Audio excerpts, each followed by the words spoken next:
옆에 계신 분들과 우리 인사를 나누겠습니다. 님은 존귀한 분입니다. 나도 존귀한 사람입니다. 발목을 다쳤거나 발에 힘이 빠지게 되면 계단을 오르내리기가 여간 어려운 일이 아닙니다. 계단이 더 높아져서 그런 것 아니죠. 늘 다니던 계단입니다. 그런데 힘이 있을 때는 거뜬히 올라다니던 그런 계단이 힘이 빠지면 걸려 넘어지기 일쑤입니다. 이럴 때 누군가 부축해주면 아주 계단을 쉽게 올라갈 수 있습니다. 우리가 인생을 살다 보면 때때로 살기가 힘들어질 때가 있습니다. 경제 문제가 있을 때도 있고요, 부부 문제가 있을 때도 있고요, 또 자녀 문제가 있을 때도 있고, 사업 문제가 있을 때도 있고, 때로는 신앙 문제가 있을 때도 있습니다. 그러면 밥맛이 없고 삶의 의미도 없고 교회에 다니는 것도 싫어질 때가 있습니다. 바로 이런 때 우리는 누군가의 부축을 받으면 좋겠습니다. 동영상을 잠시 보도록 하겠습니다.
저 한 경기를 위해서 얼마나 많은 연습을 했겠습니까? 그런데 경기 중에 제대로 뛰어보지도 못하고 중간에 부상을 당해서 중지해야만 되는 그런 상황이었습니다. 저 에드먼드가 중간에 그만둔다고 해도 누가 뭐라 할 사람 아무도 없을 것입니다. 그냥 집으로 가도 될 것입니다. 그런데 아닙니다. 끝까지 뛰려고 했습니다. 이런 아들의 뜻을 안 아버지가 관중석에서 뛰쳐나온 거죠. 그리고 부축을 해주었습니다. 결국 결승선까지 갔죠. 이 모습이 전 세계에 중계가 되면서 참 감동적이었습니다. 우리 인생에 누군가 힘들 때 와서 붙잡아주면, 부축해주면 이처럼 끝까지 갈 수 있는 거죠. 전쟁이 나면 전쟁에서는 부상을 당하기도 하고 죽기도 합니다. 근데 전쟁에서 부상을 당했을 경우에 전우가 부축을 해줘야 생명을 유지할 수 있습니다. 지금 우크라이나 그리고 러시아가 전쟁을 하고 있는데 참 여러 해 됐는데도 아직 끝나지 않았어요. 수많은 사람이 죽어가고 있습니다. 어린아이가 죽어가고 있고 노인들이 죽어가고 있습니다. 참으로 안타까운 일이 아닐 수 없습니다. 그런데 그런 전쟁에서 여러분 생명을 부지한다고 하는 것은 참으로 쉽지 않은 일입니다. 그래서 전쟁은 참으로 참담합니다. 전쟁에서 정말 중요한 요소는 나라가 생각할 때는, 국가가 생각할 때는 전쟁이 이기는 것이겠지만은 개인이 생각할 때는 전쟁에서 목숨을 부지하는 것입니다. 목숨을 부지하는 것 참 어렵습니다. 그런데 하나님께서는 다윗에게 그런 은혜를 주셨어요. 35절에 보면 구원하는 방패를 내게 주시며, 다윗은 왕이지만 평생도록 전쟁 속에서 살았습니다. 전쟁이 끊이질 않았어요. 그 전쟁이 끊이지 않은 속에서 그는 여러 번 죽을 위기가 있었죠. 생명의 위협을 받았죠. 그러나 그때마다 하나님의 은혜로 살아났어요. 그것을 고백하는 겁니다. 하나님께서 내 생명을 붙들어 주셨다는 그런 고백입니다. 전쟁만이 아니죠. 우리의 삶의 여정에서 때로는 교통사고, 때로는 질병, 화재, 장마 등 여러 가지 위험이 도사리고 있습니다. 어느 한순간 일어나는 갑작스런 일로 인해서 생명의 위협을 받기도 하고, 또 우리의 생활 습관 속에서 뭐가 잘못되어서 어려움을 겪기도 합니다. 바로 이럴 때에 우리에게 필요한 건 뭡니까? 하나님의 은혜입니다. 어떤 하나님의 은혜입니까? 우리의 생명을 붙들어 주시는 하나님의 은혜입니다. 시편 54편에 보면 하나님은 나를 돕는 이시며 주께서는 내 생명을 붙들어 주시는 이시니이다. 하나님은 내 생명을 붙들어 주시는 분이라고 굳게 믿고 살고 있습니다. 사진을 보여드리겠습니다. 이 사진이거든요. 앞에서 보면 참 아름답죠. 벌써 한 달이 넘었는데 아주 쌩쌩합니다. 근데 제가 뒤를 보고 깜짝 놀랐어요. 뒤는 이렇게 생겼습니다. 허접하지요? 실로다 이렇게 저렇게 엮어놨습니다. 제가 저것을 딱 보면서 그렇구나.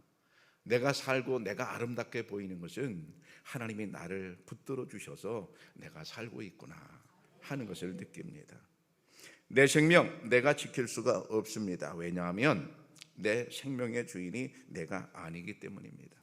내 생명의 주인은 바로 창조주 하나님이십니다. 내가 내 생명을 만든 적이 없습니다. 그럼 부모가 만들어준 것 아닙니까? 이렇게 말할 수 있는데 아닙니다. 부모도 생명을 전달했을 뿐입니다. 부모가 창조하는 건 아니죠. 생명의 주인이 내가 아니라면 내가 내 생명을 간수할 수 있나? 없습니다. 내가 내 생명을 간수할 수 없는데 내가 지키려고 하니까 그게 바로 스트레스가 되는 겁니다. 어려운 수학 문제를 선생님이 냈어요. 내가 풀 수 있는 능력이 없어요. 그러면 엄청난 스트레스가 옵니다. 마찬가지로 내 생명 내가 어떻게 간수할 수 없는데 내가 간수하려고 보니까 스트레스가 되는 겁니다. 생명은 어려운 수학 문제보다 더 신비롭고 더 어렵습니다. 내 생명 내 것처럼 여기지만 그게 아닙니다. 내 마음대로 할 수가 없습니다. 하나님께서 주셨다가 하나님이 가져가시는 겁니다. 시편 36편에 보면 진실로 생명의 원천이 주께 있사오니 주의 빛 안에서 우리가 빛을 보리이다 그랬습니다. 내 생명의 원천이 하나님께 있다는 것을 분명히 믿으면 그게 바로 빛을 보는 겁니다. 빛을 보기 전에는 어둠이지요. 어둠 속에 있기 때문에 많은 인생이 두렵고 불안한 겁니다. 죽을까 봐 늘 불안하고 우울합니다. 병에 걸리면 더더욱 불안하고 참기 힘들어집니다. 바로 어둠 속에 있는 모습입니다. 그러면 어떻게 해야 됩니까? 생명의 원천이 내가 아니고 하나님이심을 믿고 사는 것입니다. 그래야 빛을 봅니다. 그래야 진리를 알게 됩니다. 그래야 미래와 나의 생명을 하나님께 맡기고 살게 됩니다. 생명의 주인이 내가 아니고 하나님이심을 믿으면 내가 할 일이 뭡니까? 내 생명을 하나님께 맡기는 것입니다. 그래서 맡기면 평안입니다. 맡겨야 평안합니다. 내 생명을 맡기지 못하면 평안할 수가 없습니다. 욥은 자신의 생명을 하나님께 맡겼습니다. 그래서 그는 이런 고백을 합니다. 욥기 1장에 보면 이르되 내가 모태에서 알몸으로 나와 싸운즉 또한 알몸이 그리로 돌아가올지라 주시니도 여호와시요 거두시니도 여호와시오니 여호와의 이름이 찬송을 받으실지니이다 하고, 욥은 죽을 위기에 자기가 놓여 있습니다. 재산도 다 없어지고 자기 생명도 지금 병에 걸려서 위태롭고 자식들도 다 죽고 말이죠. 부인도 나가버리고 지금 살 수가 없는 그런 환경입니다. 도무지 눈을 뜰 수가 없는 그런 이제 불쌍한 환경에 놓여 있습니다. 그런데 그가 자기 생명을 하나님께 맡겼습니다. 그리고 깨달은 겁니다. 내 생명 하나님께로부터 왔다가 하나님께서 가져가시는데 하는 것이 믿어진 겁니다. 그것이 믿어지는 순간 그는 마음의 평안을 얻게 되었습니다. 그래서 예수님께서도 나는 세상의 빛이라고 선언하십니다. 요한복음 8장에 보면 예수께서 또 말씀하여 이르시되 나는 세상의 빛이니 나를 따르는 자는 어둠에 다니지 아니하고 생명의 빛을 얻으리라. 예수님 자신이 빛이라고 말씀하시고 예수님을 받아들이면, 예수님을 믿으면 그 사람은 그 시로부터 어둠에 다니지 않고 빛에 다닌다 그랬어요. 어둠에 다니는 사람의 특징은 뭡니까? 두려움입니다. 불안입니다. 빛에 다니는 사람의 특징은 뭡니까? 편안한 것입니다. 여러분, 어둠에 다니지 않기를 축복합니다. 생명의 빛을 받고 사시기를 바랍니다. 하나님이 우리의 생명을 붙들어 주십니다. 그런데 어떻게 붙들어 주신가 하면 35절에 보면 주의 오른손이 나를 붙들고 그랬어요. 주의 오른손이 나를 붙들고. 하나님의 오른손이 나를 붙드는데 여기 붙든다는 말의 원어의 뜻을 보면 지지하다 그런 뜻입니다. 지지하다. 그러니까 결국 이런 얘기입니다. 더없이 강하신 하나님께서 나를 지지해 주고 계신다는 말입니다. 여기 어떤 외톨이가 있습니다. 아무도 자기를 찾아와 주는 사람 없고 누가 전화해 주는 사람도 없어요. 커피숍에 지나갈 때마다 안에서 재미있게 커피 마시면서 떠드는 그런 사람들이 너무 부러워요. 자기는 한 번도 그래 본 적이 없어요. 왜? 자기하고 커피 먹자고 하는 사람이 아무도 없는 거예요. 자기는 가고 싶어도 혼자는 갈 수가 없었어요. 근데 그 사람에게 어떤 사람이 슬그머니 다가가서 친구가 되어 주었어요. 그리고 어느 날 같이 커피숍에 갔습니다. 오매불망 바라던 일이었어요. 이게 바로 자살 예방을 하는 그런 과정이잖아요. 어떤 사람이 애로봐서 힘들어할 때 그 사람을 찾아가서 지지해주면 그 사람은 그 지지해주는 힘으로 살아갈 수가 있는 것입니다. 여러분, 우리 인생에 있어 나를 지지해주는 사람이 있잖아요. 우리가 살다 보면 부부가 서로 지지해주잖아요. 젊었을 때는 이러고 저러고 뭐 갈등도 있겠지만은 그러나 나이가 들고 보면 내 부인이 내 남편이 나를 지지해 주니까 참 좋다. 그러면서 안정감을 갖게 되잖아요. 또 때로는 친구가 지지가 되어주고 때로는 교회에서 교회 친구가 지지가 되어주잖아요. 이렇게 사람이 우리에게 지지가 되어주는 건 매우 좋은데 그보다 더 좋은 게 있잖아요. 전능하신 하나님이 나를 지지해 주는 것입니다. 세상에 이보다 더 좋은 게 어디 있겠어요? 이런 든든한 뒷배가 있으니까 우리는 그것을 믿으면 안심이요 평안인 줄로 믿습니다. 만약 여러분 중에 걱정과 근심 속에 사는 이가 있다면 아직 하나님의 지지를 모르고 있는 것입니다. 내가 아직도 교회를 다니긴 하는데 아직도 걱정과 근심이 떠나질 않아. 그렇다고 한다면 하나님의 지지를 아직 잘 모르고 있는 것입니다. 어둠 속에 있는 것입니다. 하나님은 내가 실수했을 때일지라도 내가 실패했을 때일지라도 여전히 나를 지지해 주는 분이신 줄로 믿습니다. 이사야 41장에 보면 이는 나 여호와 너희 하나님이 내 오른손을 붙들고 내게 이르기를 두려워하지 말라 내가 너를 도우리라 할 것임이니라. 하나님께서 내가 어떤 경우에도 나를 하나님께서 붙들어 주시고 나를 도우실 줄로 믿습니다. 여러분이 하나님을 붙들지 말고 하나님께서 여러분을 붙드시기를 축복합니다. 내가 하나님을 붙들면 어떻게 됩니까? 내 감정대로 합니다. 내 마음대로 합니다. 내가 기분 좋으면 붙잡고 기분 나쁘면 떨쳐버리고 그렇습니다. 그래서 신앙생활은 좀 깊이 생각해 보면 내 마음대로 하는 게 아닙니다. 신앙생활을 내 마음대로 한다는 것은 내가 붙들었다는 얘기예요. 아닙니다. 신앙생활은 주님께서 나를 붙들어 주시고 그 안에서 살아야 될 줄로 믿습니다. 우리가 주님께 붙잡힌다고 할 때 어떤 분은 그게 싫을 수도 있습니다. 왜냐하면 자유가 없으니까요. 그런데 여러분, 부모가 사랑으로 자녀를 붙들고 있습니다. 그렇다고 그 자녀가 그 집에서 노예로 살고 있습니까? 아닙니다. 하나님께서는 한없는 사랑으로 우리를 붙들고 계십니다. 우리는 그 안에서 노예가 되는 게 아닙니다. 그 안에서 참 자유와 행복을 찾는 줄로 믿습니다. 사춘기 자녀들은 부모의 간섭, 부모의 잔소리를 싫어해서 탈출하고 싶어 합니다. 얼른 부모의 품을 떠나서 독립하고 싶어 합니다. 그러나 이런 경우를 생각해 보십시오. 부모가 갑자기 교통사고로 두 분이 다 세상을 떠났습니다. 그래서 덩그러니 나 혼자 남았습니다. 여러분, 그런 사춘기 한번 소녀를 생각해 보십시오. 혼자 살아가는 게 얼마나 버겁겠습니까? 아직 부모의 사랑을 알지 못하는 어둠 속에 있기 때문에 탈출하고 싶은 겁니다. 아직 영적으로 성숙하지 못한 성도들이 탈출하고 싶은 겁니다. 아닙니다. 우리는 주님의 사랑 안에서 주님의 사랑에 붙들려 살아야 좋을 줄로 믿습니다. 시편 38편에 보면 여호와여 나를 버리지 마소서 나의 하나님이여 나를 멀리하지 마소서. 이게 깊은 신앙의 고백입니다. 하나님 제발 나를 멀리하지 마소서. 제발 나를 버리지 마소서. 이것을 전혀 모르고 신앙이 어리니까 내가 뭐 이렇게 하겠다 내가 저렇게 하겠다 내 감정대로 막 말을 하고 사는데요. 아닙니다. 하나님 제발 나를 멀리하지 마소서. 제발 나를 버리지 마소서. 또한 하나님께서는 온유함으로 나를 붙들어 주십니다. 이게 무슨 말입니까? 하나님께서 온유함으로 나를 붙들어 주신다. 하나님은 당신을 낮추셔서 우리를 붙들어 주신다 이 말입니다. 예수님께서는 하나님의 아들이십니다. 그런데 인간의 몸을 입고 인간이 되셔서 낮아지셨습니다. 그리고 우리의 친구가 되어 주셨습니다. 말하자면 우리에게 눈높이를 맞추어서 나를 붙들어 주신다는 말씀입니다. 여기 손주와 할아버지가 걸어가고 있습니다. 그러면 손주가 아주 어려서 꼬맹이일 경우에 할아버지는 한쪽 어깨를 쭉 늘어뜨려서 손을 맞추어 줍니다. 손주에게 할아버지는 손을 맞추어 줍니다. 바로 그게 온유함이거든요. 하나님께서는 온유함으로 우리의 눈높이를 맞춰 주시고 우리를 그렇게 붙들어 주시는 분이십니다. 만약 전능하신 하나님의 위협적인 모습으로 하나님께서 나를 하나님께서 억누른다고 그렇게 생각하시는 분이 있습니까? 만약 교회 와서 늘 교회 오기만 하면 눌려있는 그런 분이 있습니까? 아닙니다. 그게 아닙니다. 잘못 신앙생활하는 겁니다. 하나님은 온유함으로 우리를 붙들어 주십니다. 35절에 보면 주의 온유함이 나를 크게 하셨나이다. 참 귀한 말씀이거든요.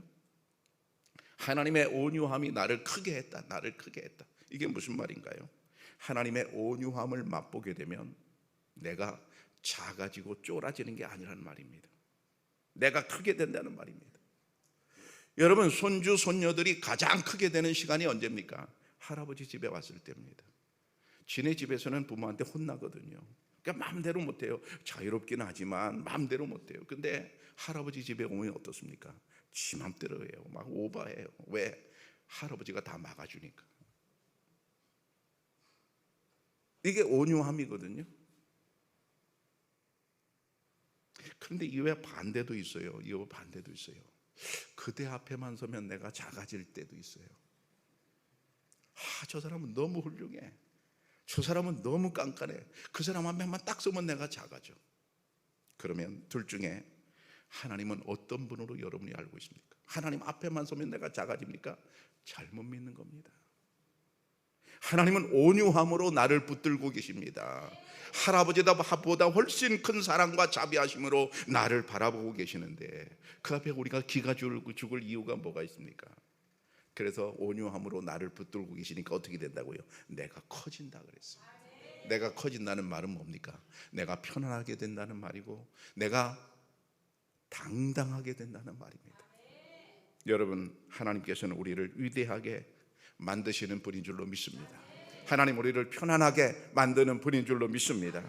마태복음 11장에 보면 나는 마음이 온유하고 겸손하니 나의 멍에를 메고 내게 배우라. 그리하면 너희 마음이 쉼을 얻는다고 말씀하고 있습니다. 주님께서는 마음이 온유하고 겸손한 분입니다. 그래서 주님 앞에 나오면, 주님과 사귀면, 주님을 영접하면 결과가 어떻게 된다는 거예요? 쉼을 얻는다 그러죠. 쉼을 얻는다. 여러분, 교회 와서 쉼을 얻어야 될 줄로 믿습니다. 교회 와서 긴장하는 게 아니에요. 교회 와서 억눌려서 돌아가는 게 아니에요. 하나님의 온유함을 알게 되면 결과적으로 나는 편안한 쉼을 얻게 될 줄로 믿습니다. 할머니 품보다 훨씬 더 편안한 쉼을 얻기를 축복합니다. 시편 23편에 보면 다윗의 고백이지요. 여호와는 나의 목자시니 내게 부족함이 없으리로다. 그가 나를 푸른 풀밭에 누이시며 쉴 만한 물가로 인도하시는도다. 내 영혼을 소생시키시고 자기 이름을 위하여 의의 길로 인도하시는도다. 이 노래가 뭡니까? 이 가사가 무엇을 의미하고 있습니까? 전쟁 속에 있는 다윗이 너무나 편안한데 어떻게 편안함을 느껴요? 하나님의 온유함을 맛보게 되니까 마치도 쉴 만한 물가에 양이 있는 것처럼 자기가 그렇게 편안하다 그런 얘기예요. 여러분, 하나님의 온유함을 맛보시고 쉴 만한 물가의 평안함을 맛보시기를 축복합니다. 그 다음 절은 이렇게 되어 있지요. 내가 사망의 음침한 골짜기를 다닐지라도 해를 두려워하지 않을 것은 주께서 나와 함께 하심이라. 사망의 음침한 골짜기에 다윗은 수없이 건너갔습니다. 수없이 죽을 뻔했습니다. 아들의 반란이 있었고 자기 부하들의 반란이 있었고 그래서 수없이 죽을 뻔했어요. 왕이 되기 전에는 또 사울왕이 자기를 죽이려고 돌아다녔고 얼마나 많이 죽을 뻔했습니까? 사망의 음침한 골짜기. 우리도 마찬가지예요. 우리가 교통사고, 질병 이런 것들을 얼마나 우리가 사망의 음침한 골짜기를 지나갑니까? 그럴 때마다 다윗은 이렇게 말해요. 내가 사망의 음침한 골짜기를 다니어도 해를 두려워하지 않는 것은 하나님께서 나와 함께 하심이라. 왜 하나님이 나와 함께 하심이 그렇게 그에게 편안함을 주어요? 하나님의 온유하심을 맛보았기 때문에 그렇습니다. 하나님을 의심하면 결국 인생길이 좁아지고 불안하게 됩니다. 그러나 하나님을 믿고 신뢰하면 편안하고 힘차게 인생을 살아갈 수 있습니다. 걸음이 넓어질 수 있습니다. 그래서 36절에 보면 그 다음 구절입니다. 넓게 하셨고, 그래서 넓게 하셨고, 여기 넓게 하셨다는 이 말은 타르히브라는 말인데요, 견고하고 힘차게 하다 이런 뜻입니다. 그래서 오늘 구절을 원어대로 해석하면 이렇습니다. 당신께서, 하나님께서 내가 살아가는 인생의 걸음을 흔들리지 않고 힘차게 하셨습니다, 이런 뜻이에요. 하나님의 온유함을 맛보게 되니까 그 다음에 남는 건 뭐냐면 내가 인생을 아주 힘차게 살아갈 수 있게 되었습니다 라는 말입니다. 여러분, 물론 다윗도 인생길이 좁아질 때가 있었습니다. 아들 압살롬의 반란 아도니아의 반역으로 인해서 그는 참으로 인생의 길이 참으로 좁아질 때도 있었습니다. 그러나 그런 어려움 속에서도 하나님께서는 하나님의 온유하심으로 다윗의 인생을 넓게 해주셨습니다. 대제사장 사독과 그리고 분하야 장군을 붙여주셔서 다윗을 돕게 하셨습니다. 하나님을 믿으면 하나님께서 우리의 걸음을 넓게 열어주실 줄로 믿습니다. 하나님은 다윗이 힘차게 살아갈 수 있도록 그에게 힘을 주셨는데 그는 이것을 이렇게 말하고 있습니다. 시편 18편에 보면 나의 발을 암사슴발 같게 하시며 나를 나의 높은 곳에 세우시며, 나를 암사슴발 같게 하셨다, 이 말은 이런 얘기입니다. 깎아지른 절벽이 있는데 맹수가 와서 잡아먹으려고 그래요. 그럼 암사슴은 피해요. 절벽으로 피해요.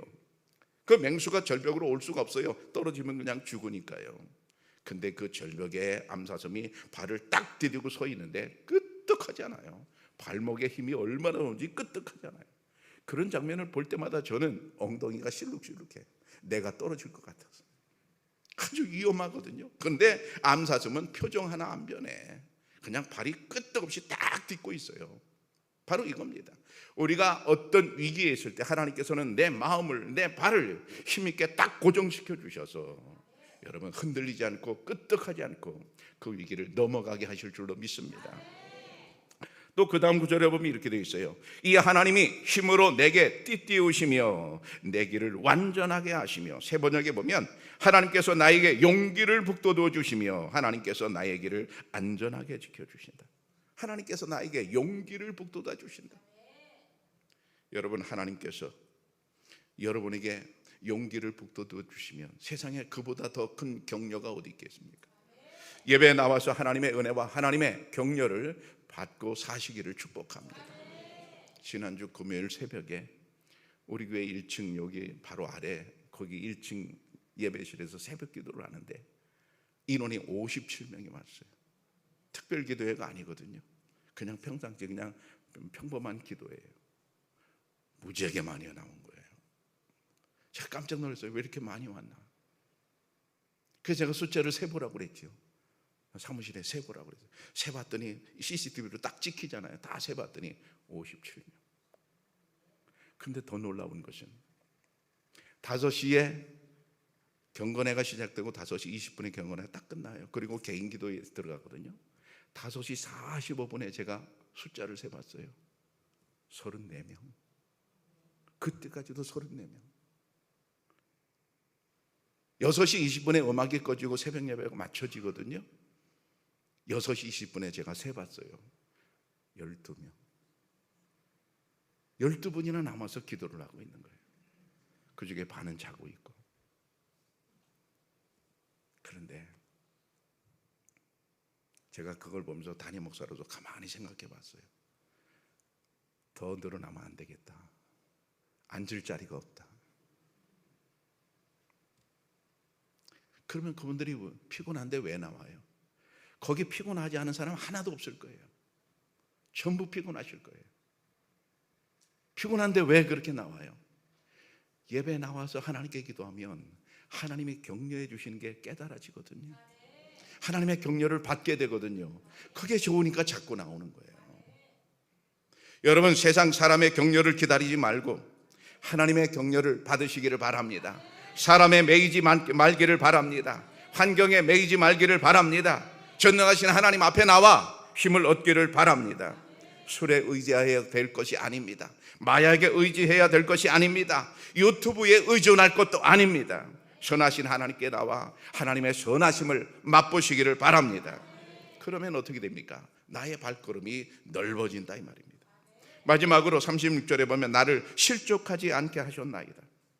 하나님은 다윗에게 힘을 주시고 다윗이 약해질 때마다 다윗을 붙잡아서 그가 흔들리지 않도록 힘을 그에게 더해 주셨다는 말씀입니다.